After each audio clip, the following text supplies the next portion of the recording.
नजम सेठी, क्योंकि आप जानते हैं नवाज शरीफ के बहुत करीब है, एक ही कश्ती में लेटे भी हुए हैं माजी में, और बड़ी इनकी मुलाकातें भी रहती हैं आपस में, तो इनके फैमिली किस्म के ताल्लुकात हैं।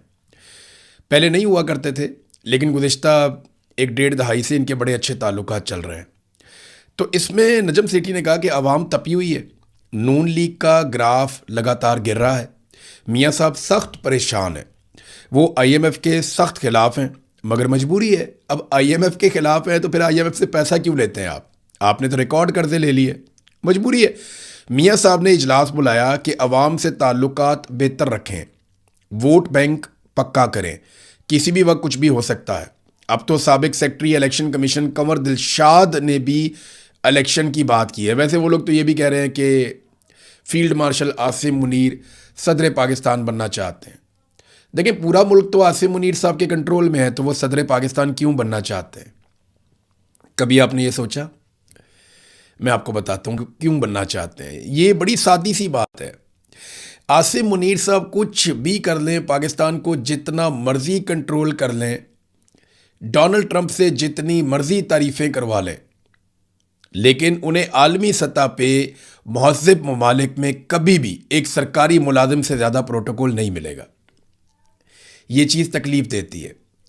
जब अपने मुल्क के अंदर आप मौजूद होते हैं तो आपके लिए हर चीज़ रुक जाती है। सदर पाकिस्तान की गाड़ियाँ भी रोक कर आपको गुजारा जाता है। वज़ीर आज़म जो है वो आपके जूते पॉलिश करता है दिन रात, और आपके कहने के ऊपर हाँ बोलता है, आपके कहने के ऊपर ना बोलता है। और जैसे ही आप पाकिस्तान से बाहर जाते हैं तो आपकी हैसियत एक सिक्योरिटी गार्ड जैसी हो जाती है कि ये सरकारी मुलाजिम है। यूरोप में आप चले जाते हैं तो आपको सरबराह मुमलिकत वाला प्रोटोकॉल नहीं मिलता, क्योंकि आप पाकिस्तान में जितना मर्जी गंद मार लें, यूरोप में, अमेरिका में, बाकी ममालिक में जब आप वहाँ जाते हैं तो वो आपको वैसे ही ट्रीट करते हैं जैसे एक सरकारी मुलाजिम का प्रोटोकॉल है। तो ये दिल में ख्वाहिश तो जागती है ना कि इतना सारा कुछ करने के बाद भी मुझे वो इज्जत नहीं मिलती जो ये इसको मिलती है, आसिफ अली जरदारी को या शहबाज शरीफ को। तो अगर एक आईनी ओहदा साथ में लग जाए, वैसे तो इन्होंने अपना ओहदा भी आईनी कर लिया कि अब अगर आर्मी चीफ को आपने हटाना है तो आपको 2/3 अक्सरियत चाहिए होगी। वैसे ये भी एक मजाक है, ये तो वज़ीर आज़म का अपना इख्तियार है कि वो जब चाहे आर्मी चीफ को तब्दील कर दे।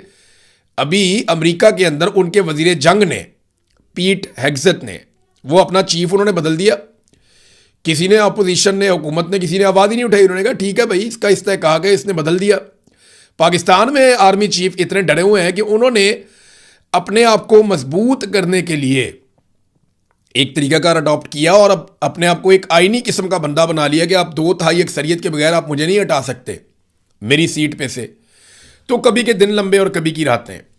तो मामला यह है कि वो बनना तो चाहते हैं सदर, आर्मी चीफ भी सदर बनना चाहते हैं। अब जो एक और खबर है कि 28वीं आईनी तरमीम आ रही है। ये जो 28वीं आईनी तरमीम है, इन सबको डर है कि अगर इलेक्शन आ गए तो इसको अगर हमने तब्दील ना किया हुआ ना तो इलेक्शन में हम फारग हो जाएंगे। अब सारे अपना अपना अंदाज़ा लगा रहे हैं कि हम इसमें क्या हासिल कर सकते हैं। यानी मिलिट्री एस्टेब्लिशमेंट या आसिम मुनीर साहब बैठ के ये देख रहे हैं कि मैं 28वीं आईनी तरमीम में क्या कुछ हासिल कर सकता हूं। तो वो अलग अलग ऑप्शन पे गौर कर रहे हैं।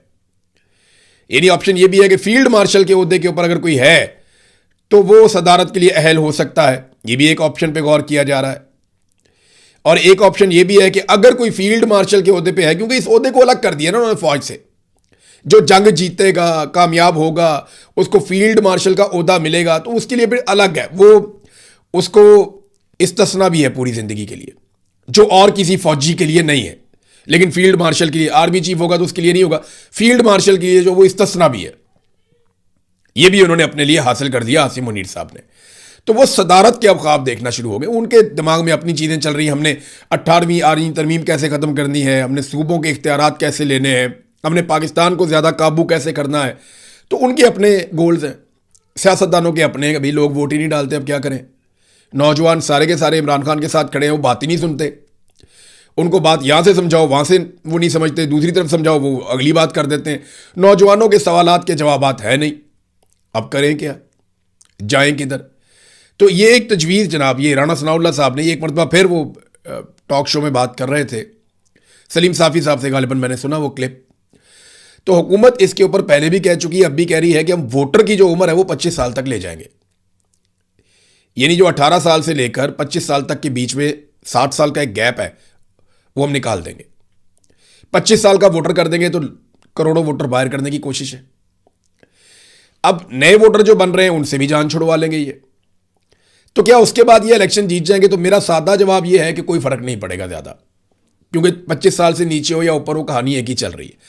लेकिन एक सवाल है मेरा, वो ये कहते हैं कि जब वोट लेने के लिए यानी इलेक्शन लड़ने के लिए जब आपकी उम्र 25 साल है, तो फिर इलेक्शन में वोट डालने के लिए आपकी उम्र 18 साल क्यों है?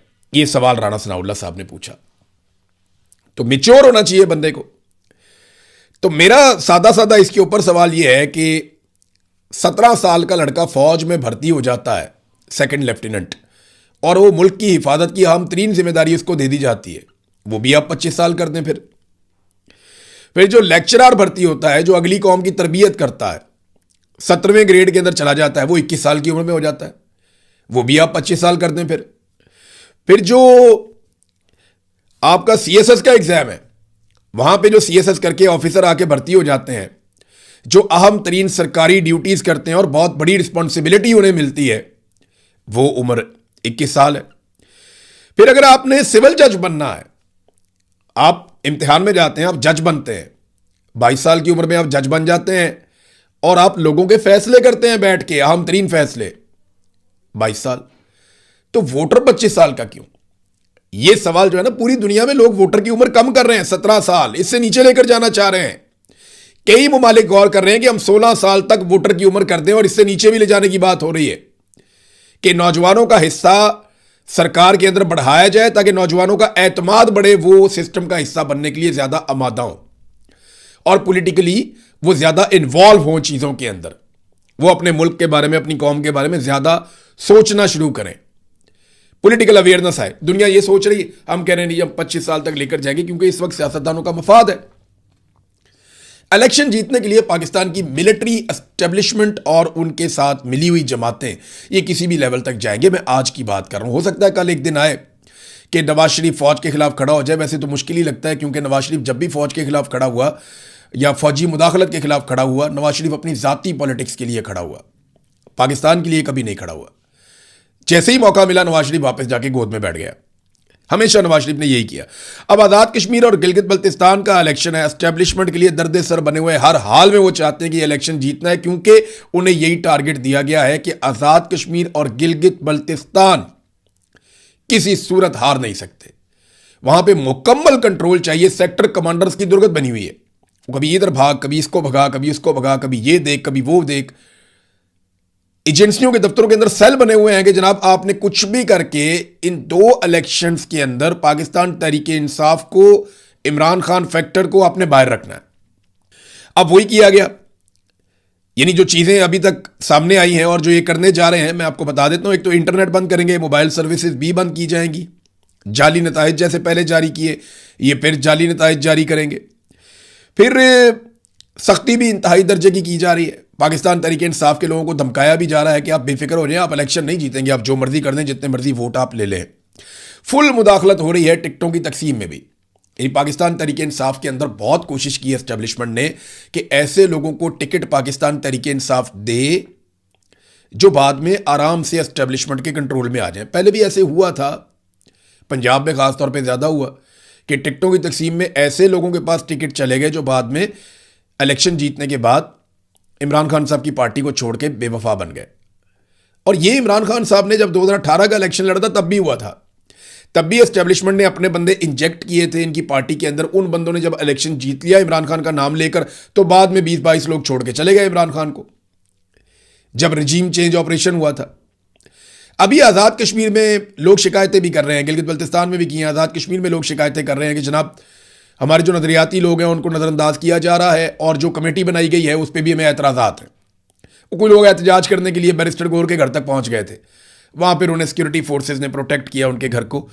लोग एहतजाज कर रहे हैं।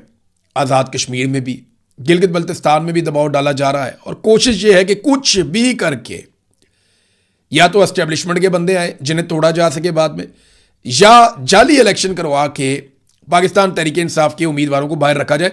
इंतखाबी निशान तक तो छीन लिए गए हैं, पुराना तरीकाकार यहां पे भी इस्तेमाल किया जा रहा है। नाज़रीन, कराची में एक ज्वेलर की दुकान के ऊपर FIA के एहलकारों ने छापा मारा, उसकी वीडियो बाहर आ गई। ये ना नॉर्मली यही करते हैं लोगों के साथ। वो ऑफिसर है, वो चपेड़े मारता जा रहा है, ये क्या है, ये बताओ, धर चपेड़, ये बताओ कहाँ से आया, फिर चपेड़। यानी वो ऐसे थप्पड़ मार रहा है, थप्पड़ों थपड़ी कर दिया उसने लोगों को। ये कौन सी तफ्तीश है? आपने छापा मारा, आप चीज़ों को कब्जे में लें, आप सील करें, आप लोगों से सवालात करें। आपको गलत चीज़ें मिलें, आप उसको बंद कर सकते हैं, आप उनको ले जाके गिरफ्तार कर सकते हैं, लेकिन आप उनकी दुकान में, उनके रोजी के अड्डे के ऊपर खड़े होकर उनको चपेड़े नहीं मार सकते। ये किसी कानून के अंदर इजाज़त नहीं है। और पूरी वीडियो के अंदर किसी जगह पे नहीं दिखाया गया कि वो मुज़ाहमत कर रहे हैं या बदतमीज़ी कर रहे हैं या वो धक्के दे रहे हैं या उन्होंने कॉपरेशन ना की हो। ऐसी कोई चीज़ पूरी वीडियो में नहीं दिखाई गई। लेकिन वो एफआईए का इंस्पेक्टर थप्पड़ मारता जा रहा है। वो वीडियो ना निकलती तो किसी को पता ही नहीं चलता और होता ही कुछ ना, ये जलील हो जाते। उनके वालिद को लड़कों के सामने उन्होंने चपेड़े मारी। मुझे बताएं कि ये नौजवान पाकिस्तान में काम करना चाहेंगे? क्या आप किसी के वालिद को उसके बच्चे के सामने, जवान बच्चे के सामने आप थप्पड़ मारते हैं तो आपको लगता है कि वो कानून का एहतराम करेगा? आपको लगता है वो कानून से खुश होगा? ये तो शुक्र है ये केस ही अलग है। यहां पे सीसीटीवी फुटेज निकल आई, सोशल मीडिया पे वायरल हो गया, ऑफिसर को सजा हो जाएगी। लेकिन मेरा सवाल यह है कि आम तौर पे जो आप ये करते हैं, किसी भी बाप को उसके बच्चों के सामने जलील करते हैं, तो वो बच्चा रियासत के बारे में और रियासती इदारों के बारे में क्या सोचता है? पाकिस्तान में ना बहुत बड़ी तब्दीली की ज़रूरत है। ये चीज़ें ठीक नहीं होंगी ना तो पाकिस्तान के लोग पाकिस्तान के इदारों से नफरत करते चले जाएंगे। नाजरीन, पंजाब के बारे में अपने आपको खबरदार किया था और बार बार किया था कि इनकी जो पॉलिसीज़ हैं उनकी वजह से किसान तबाह बर्बाद हो रहा है। और अब हुकूमत ने एतराफ़ करना शुरू कर दिया है कि 12 से 15% तक गंदम का शॉर्टफॉल हो सकता है पंजाब में। ये बहुत बड़ा शॉर्टफॉल है। अब बाहर से गंदम मंगवानी पड़ेगी। और पंजाब ने रास्ते सारे बंद कर दिए, किसी और सूबे में गंदम ना जाए। देखिए, खैबर पख्तूनख्वा बिजली पैदा करता है, उन्होंने तो रास्ता बंद नहीं किया, पूरे पाकिस्तान में बिजली जा रही है। बलूचिस्तान गैस पैदा करता है, उन्होंने तो रास्ता बंद नहीं किया, पूरे पाकिस्तान में गैस जा रही है। सिंध जो है वो तजारती रास्ते खोलता है, उन्होंने तो रास्ता बंद नहीं किया, पूरे पाकिस्तान में तजारत हो रही है, बंदरगाहें उनके पास है। और पंजाब में गंदम और सब्जियां पैदा होती हैं, बाकी चीज़ें। अब इन्होंने रास्ता बंद कर दिया कि जी हम गंदम की तरसील नहीं देंगे खैबर पख्तूनख्वा को। ये कितनी बड़ी ज़्यादती है। अगर वो बिजली बंद करेंगे तो ये कहेंगे वफाक को ख़तरा है, और ये गंदम बंद कर दें तो ये कहते हैं जनाब हमारा शॉर्टफॉल आ रहा है। तो हम पहले बता रहे थे कि इन्होंने इतनी कीमतें बढ़ा दी हैं खाद की, यूरिया की, डीएपी की, कि अब किसान अफोर्ड नहीं कर सकता। और इन्होंने किसान को इतनी मार मारी पिछले साल कि किसान अब चीज़ें खरीद नहीं पा रहा और वो गंदम की पैदावार कम होती हुई देख रहा है। 12 से 15% का शॉर्टफॉल बताया गया है। अब पाकिस्तान तहरीक-ए-इंसाफ ने एक डाटा जारी किया। देखिए, ये डाटा इसलिए जारी किया कि अभी हाल ही में मैंने आपको बताया कि पाकिस्तान की मिलिट्री एस्टेब्लिशमेंट ने एक एजेंसी के दफ्तर में बुलाकर सहाफ़ियों को ख़बरदार किया कि आपने तकाबली जायज़ा नहीं लेना। तकाबली जायज़ा कहते हैं कि इमरान खान के दौर का मौजूदा दौर के साथ मवाजना करना। इस पे उन्होंने मना किया। उन्होंने कहा ये आपने नहीं करना, आपने हमारा मवाजना करना है तो आप हमारी हुकूमत के साथ कर लें, पिछले साल के साथ कर लें कि हम पिछले साल से कितने बेहतर हैं या कितने बुरे हैं। इमरान खान के दौर से ना करें, वो दौर और था, ये दौर और है, वो हालात और थे, ये हालात और हैं। क्यों जी? मवाजना जब होता है तो दो अलग अलग हुकूमतों में ही होता है ना। आपकी हुकूमत की नालायकी का मुकाबला आपकी हुकूमत की अगले साल की नालायकी से क्यों करें? आपने तो इमरान खान की हुकूमत गिराई थी ये कहते हुए कि नालायक हैं ये लोग, इनसे मईशत नहीं चल रही, इन्होंने मुल्क को बर्बाद कर दिया, तो आप अपनी हुकूमत ले आए। तो अब जो आदादोशुमार तहरीक-ए-इंसाफ ने जारी किए, मैं आपको पढ़ के सुना देता हूं। सोना यूरिया, ये खाद है जी, इमरान खान के दौर में 2011 रुपए की और आज है 4628 रुपए की, दुगने से ज्यादा कीमत। अच्छा जी, di ammonium phosphate DAP, Imran Khan साहब के दौरे हुकूमत में 9273 रुपए की, आज 15658 रुपए की, इजाफा हुआ 6385 का। किसान बेचारा कहां से लेकर डाले? सीमेंट, हालांकि अभी रियल स्टेट का जो कारोबार है पाकिस्तान में काफ़ी नीचे गया है, लोग बेचारे किराए नहीं दे पा रहे घरों के, अपने घर कैसे लोग बनाएंगे। तो 50 किलो वाला जो सीमेंट का बैग है इमरान खान के दौर में 865 रुपए का था, ये कहते थे बहुत महंगा है, और आज वो 1530 रुपए का है। नवाज शरीफ के दौर में 665 रुपए का इजाफा किया गया, लगभग 80% तक इजाफा हुआ, दुगना हो गया। सीमेंट भी महंगा कर दिया। गैस के जो चार्जेस हैं 3.3719, ये इसकी एक पैमाना होता है गैस को नापने का। तो ये जो जितनी गैस इमरान खान साहब के दौर में 142 रुपए में मिलती थी ना आपको, जितनी गैस इमरान खान साहब के दौर में आपको 142 रुपए की मिलती थी, उतनी गैस आज के दौर में आपको 2567 रुपए की मिलती है। लगभग 20 गुना इजाफा किया। 20 से आप ज़रब देते हैं, इतना इजाफा इन्होंने कर दिया गैस की कीमतों में। एलपीजी सिलेंडर, ये जो 11.67 किलो वाला होता है बड़े साइज का, ये इमरान खान के दौर में 2400 रुपए का था, आज 4800 रुपए का है, दुगनी कीमत हो गई। 2425 का था, आज 4795 का है, दुगनी कीमत। पेट्रोल इमरान खान के दौर में 150 का था, आज 410 का है, लगभग 260 रुपए का इजाफा। डीजल 144 का था, आज 410 का है, इजाफा लगभग 265 रुपए का। ये इन्होंने पाकिस्तान के साथ किया और ये तकाबली जायज़ा है, इसके ऊपर हमें बार बार नज़र रखनी चाहिए, क्योंकि जिस काम से पाकिस्तान की मिलिट्री एस्टेब्लिशमेंट मना करे वो काम ज़रूर करना चाहिए, क्योंकि उन्होंने हमेशा पाकिस्तान का नुकसान किया है, हमेशा पाकिस्तान का नुकसान किया है। हाँ, लड़ने का उनका काम है, वो काम जब भी वो करेंगे हम उन्हें सपोर्ट करेंगे, लेकिन लड़ाई के अलावा पाकिस्तान की फौज जो करेगी हम उनके सामने आकर खड़े होंगे कि ये तुम नहीं कर सकते, ये हलफ की खिलाफ वर्जी है, हम तुम्हें ये करने नहीं देंगे। तुम्हारा काम सिर्फ लड़ना है और हुक्म को पूरा करना है, इसके अलावा आप कोई और काम करेंगे तो वो काम गलत है, आपको उसकी इजाजत नहीं है। नाज़रीन, अब एक बहुत इंपॉर्टेंट खबर है। ये खबर जो है ये अमेरिका से, इसराइल से और ईरान से, ये तीनों तरफ से आई है। और जो शराइत रखी गई हैं ईरान की जानिब से और अमेरिका की जानिब से, वो सारा मामला अब खुल गया है। जो खुफिया शराइत थी जो अमेरिका ने ईरान को भिजवाई और वो खुफिया शराइत जो ईरान ने अमेरिका को भिजवाई, अब उन तमाम का पोल खुल गया है। बात पहुंच गई है 5 शराइत के ऊपर। 5 शराइत अमेरिका की हैं, 5 ईरान की हैं। मैं 10 की 10 आपके सामने रख देता हूं। और यहां पे डेडलॉक लगा हुआ है और शुबा इस बात का है कि ये डेडलॉक दोबारा इस खित्ते को जंग की तरफ ले जाएगा। यूएई में एक एटमी तनसीब है अबू धाबी में, वहां पे कोई एटमी बम वगैरह नहीं बनाते, वो उनका पावर प्लांट है। तो एटमी पावर प्लांट के करीब एक ड्रोन गिरा और वो ड्रोन जो गिरा है वहां पे एक इलेक्ट्रिक जनरेटर है, उसके अंदर आग लग गई। वो सारा एरिया चेक किया है IAEA ने और उन्होंने बताया जी तापकारी नहीं फैली, शुक्र है बचत हो गई। ये जो पंगे हो रहे हैं ना इस खित्ते के अंदर, ये सबको लेकर बैठ जाएंगे। अब पता नहीं ड्रोन किसका था, कहां से आया, किसने उड़ाया, किसने मारा, अभी तक इसमें क्लैरिटी कोई नहीं है। यहां पे फॉल्स फ्लैग ऑपरेशन भी हो जाते हैं, लेकिन इस खित्ते में कोई ऐसी भोंडी अजीब हरकत हो गई और कोई तापकारी फैल गई। वहां ईरान के अंदर भी मिसाइल मारे जा रहे थे एटमी तनसीबात के बिल्कुल करीब करीब, और इसराइल के अंदर भी मारे हैं ईरान ने उसके जवाब में वहां करीब करीब। तो ये जो करीब करीब जा रहे हैं ना, कोई एक भी हथियार जाके टारगेट पे लग गया और कोई ऐसा पंगा हो गया तो पूरा का पूरा रीजन इसकी लपेट में आ जाएगा। यूरोप तक को इसका नुकसान बर्दाश्त करना पड़ेगा। तो दुनिया इस आग के साथ नहीं खेल सकती। आलमी इदारे बार बार खबरदार कर रहे हैं। अब ईरान की और अमेरिका की जो शरायत है, पहले अमेरिका की शरायत मैं आपको बताता हूं, और ईरान ने इसको कंफर्म किया है। ईरानी एजेंसी फॉरेस्ट न्यूज़ उसने ही बताया, इसराइली मीडिया उसने भी बताया, अमेरिकन मीडिया भी कंफर्म कर रहा है। अमेरिका की जो 5 शरायत हैं वो दर्ज झेल है। नंबर 1, अमेरिका की जानिब से ईरान को किसी किस्म का जंगी हर्जाना अदा नहीं किया जाएगा, जितना नुकसान कर दिया सो कर दिया। नंबर 2, 400 किलोग्राम अफसूदा यूरेनियम अमेरिका के हवाले किया जाए। पूरा 400 किलो उन्होंने मांग लिया कि ये आप हमारे हवाले करें। नंबर 3, सिर्फ ईरानी एक जौहरी तनसीब बरकरार रख सकते हैं कि आप एक एटॉमिक साइट जो है वो रख सकते हैं, और वो भी आप एनर्जी के पर्पस के लिए कर सकते हैं, आप एटमी धमाका नहीं कर सकते। तीसरी शर्त ये उन्होंने रखी। चौथी शर्त, ईरान के जो मुंजमद असासे हैं उनमें से हम सिर्फ कोई 25% से कम अमेरिकन जो हैं वो उनको डी फ्रीज करेंगे। ईरान कहता है हमारे सारे आप जो मुंजमद असासे हैं वो आप हमारे खोले, हमारे पैसे अरबों डॉलर पड़ा हुआ है वो सारा ईरान के पास आ जाए। लेकिन अमेरिका ने 25% से भी कम पर आमादगी जाहिर की। और आखिरी शर्त अमेरिका की कि मुज़ाकरात तमाम महाजों पर जंग के खात्मे से मशरूत होंगे।